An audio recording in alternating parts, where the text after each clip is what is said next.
Hello दोस्तों, तो आज हम रिवाइज करेंगे टाइम ऑफ सप्लाई। और एक और चीज़ बता दूं, आने को तो ये चैप्टर आ सकता है 4 मार्क्स का और जा भी सकता है 8 मार्क्स का, और कंपलसरी क्वेश्चन में भी एक पॉइंट इसका ऐड करके आपका पूरा 8 से 12 मार्क्स का क्वेश्चन गलत करवा सकता है। तो चलो स्टार्ट करते हैं बिना किसी देरी के। Time of supply. तो सर हम सप्लाई करते तो उस समय किस टाइम पर वो एक इवेंट जो हमने सप्लाई करा वो टैक्सेबल बनती है, ये टाइम ऑफ सप्लाई बताता है। अब हमारे पास जो सप्लाई होती है वो गुड्स की हो सकती है और सर्विस की हो सकती है। तो अब हमारे में क्या होगा, जब हमने गुड सप्लाई करा तो उसके टाइम ऑफ सप्लाई क्या होगा। फर्स्ट पॉइंट बोलता है date of issue of invoice. जब आप इशू करते हैं इनवॉइस, या जब होता है last date of invoice issue करने की, वो विच एवर इज अर्लियर। इन दोनों इवेंट से जो सबसे पहले इवेंट होगी उस समय हम डेट ऑफ सप्लाई मानेंगे फॉर द गुड्स। ठीक है। तो अब सर हमने इनवॉइस इशू करता है, लेकिन last date of invoice issue की डेट क्या होती है। तो जिस दिन आप क्या करते हैं, गुड्स को आप आउट ऑफ वेयर हाउस कर देते हैं, मतलब जैसे कि आपने डिलीवर कर दिया गुड्स या रेडी फॉर डिलीवरी है, तो वो डेट जो दे रखी है ना, तो वो हमारी होती है लास्ट डेट ऑफ इनवॉइस। या आपने इनवॉइस पहले इशू कर दिया है एडवांस में, तो वो होती है विच एवर इज अर्लियर।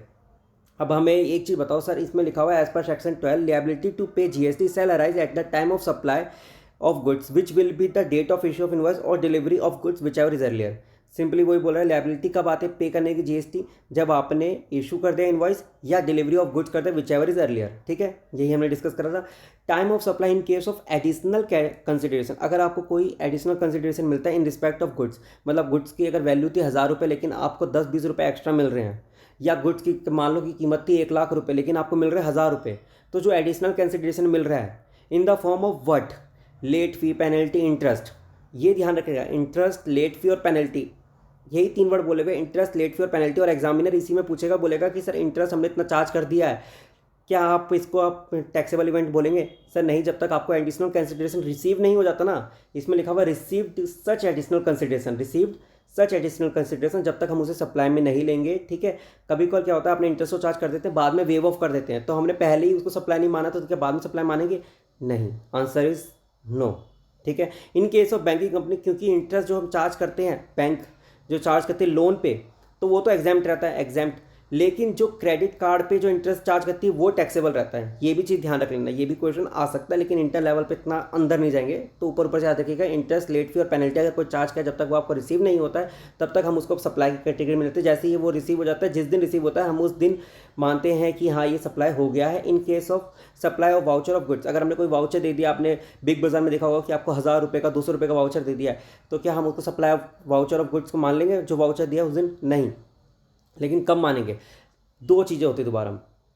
पहला, तो जब हम वाउचर इशू कर रहे हैं तो वो आइडेंटिफिएबल है कि हाँ आपको ये एक वाउचर इशू करा है एक परेस के लिए, आप जाके बगल वाली दुकान से परेस ले सकते हैं। ठीक है, तो ये आइडेंटिफिएबल गुड्स है। तो जिस दिन आपने वाउचर इशू करा उस दिन की डेट मानेंगे। लेकिन आपको बोला कि सर आप ना 1000 रुपये की शॉपिंग करोगे तो हम आपको 100 रुपये का डिस्काउंट देंगे, या ऐसा कोई वाउचर इशू करा कि आपको 10,000 की शॉपिंग करोगे तो हम आपको एक परेस गिफ्ट में देंगे, ये वाउचर इशू करा है। तो ये क्या है, इसका रिडेम्पशन अनसर्टेन है, क्योंकि आपको ऐसे ऐसे वाउचर कई सारे पड़े होते हैं। तो ये जो अनसर्टेनिटी दिखाता है ना, तो उस समय जब ये रिडीम होगा वाउचर, उस समय इसकी डेट मानेंगे। ठीक है। अब आते हैं time of supply of service. अब इस चीज़ में ध्यान रखना, गुड्स के केस में क्या था कि late last date of issue of invoice क्या होता है, जब हमने गुड्स इशू कर दिए, जब हमने डिलीवर कर दिए गुड्स। लेकिन सर्विस के केस में क्या होता है, जब आपने सर्विस कंप्लीट की है ना, उसके विद इन 30 डेज के अंदर अंदर आपको इनवॉइस इशू कर देना होता है। अदरवाइज जिस दिन आपने सर्विस कंप्लीट की थी उस दिन हम सप्लाई ऑफ सर्विस मान लेंगे। Time of supply of service shall be the date of invoice, जिस दिन आपने इशू कर दिया इनवॉइस को, या date of receiving payment whichever is earlier. लेकिन इनवॉइस कब तक इशू करते हैं, but if invoice is not issue within 30 days then the supply of service, time of supply shall be the date of supply of service और the date of payment whichever is earlier. समझ गए? मतलब simple है, जैसे आपने आज के दिन, मतलब कि आज मान लो 1 तारीख है, ठीक है, 1 तारीख को सप्लाई ऑफ सर्विस कंप्लीट कर दिया, उस दिन नहीं है, जिस दिन आप date of issue of invoice, जिस दिन आप इनवॉइस इशू करते हो विद इन 30 डेज, या receiving of payment whichever is earlier होगा। लेकिन जो इनवॉइस है ना, वो आपका विद इन 30 डेज ही इशू हो जाना चाहिए, जब भी हम डेट ऑफ इनवॉइस लेंगे। अदरवाइज जिस दिन आपने सर्विस कंप्लीट की थी हम उस दिन लेंगे। एग्जाम्पल लो, 1 तारीख को सर्विस कंप्लीट हुआ, आपने 30 तारीख तक आपने इनवॉइस इशू कर दिया, तो इनवॉइस की डेट रहेगी 30।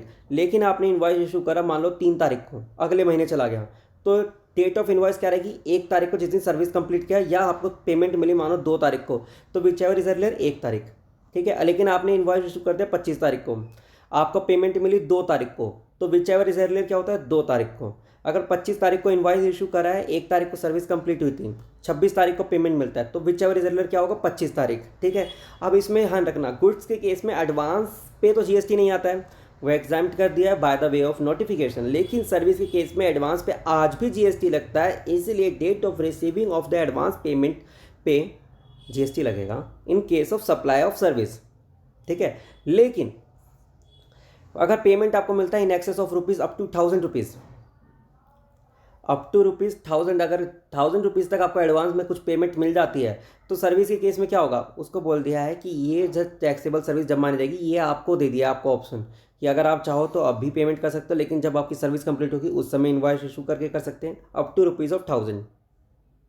ठीक है, ये बेसिकली छोटे जो सर्विस प्रोवाइडर होते हैं ना, उनको बचाने के लिए, जैसे कि आपके घर में एसी रिपेयर करने वाला आता है तो वो टोकन मनी लेते हैं, सर आपको 200 रुपये दो, 300 रुपये दे दो, हम आके 1 हफ्ते में लगा देंगे। तो वो जो लेबर कैटेगरी के जो थे उनको बचाने के लिए ये प्रोविज़न लाया गया कि up to rupees of 1000 at the option of service provider. ठीक है, टैक्सेबल इवेंट जब होगा जब वो सर्विस कंप्लीट कर लेगा, विद इन 30 डेज आपको इनवॉइस इशू कर देगा। ठीक है, आगे बढ़ते हैं।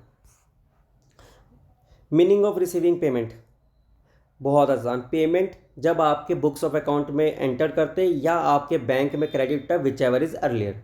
ठीक है, एडिशनल कंसिडरेशन हम ऑलरेडी ऊपर बात कर चुके हैं। सप्लाई ऑफ वाउचर बहुत आसान है, जो हम ऊपर बात कर चुके हैं। अगर आइडेंटिफिएबल है तो उस समय ही हम टैक्सेबल इवेंट कर लेंगे, अगर आइडेंटिफिएबल नहीं है, जिस दिन रिडम्ड होता है तो हम उस दिन कर लेंगे। इसी के साथ ये चैप्टर खत्म होता है। एक छोटी सी लास्ट में रिक्वेस्ट है, प्लीज़ चैनल को सब्सक्राइब कर लो, कोई नहीं कर रहा है। और हाँ, अगली वीडियो किस पे चाहिए वो नीचे कमेंट सेक्शन में ज़रूर बताइएगा। Thank you.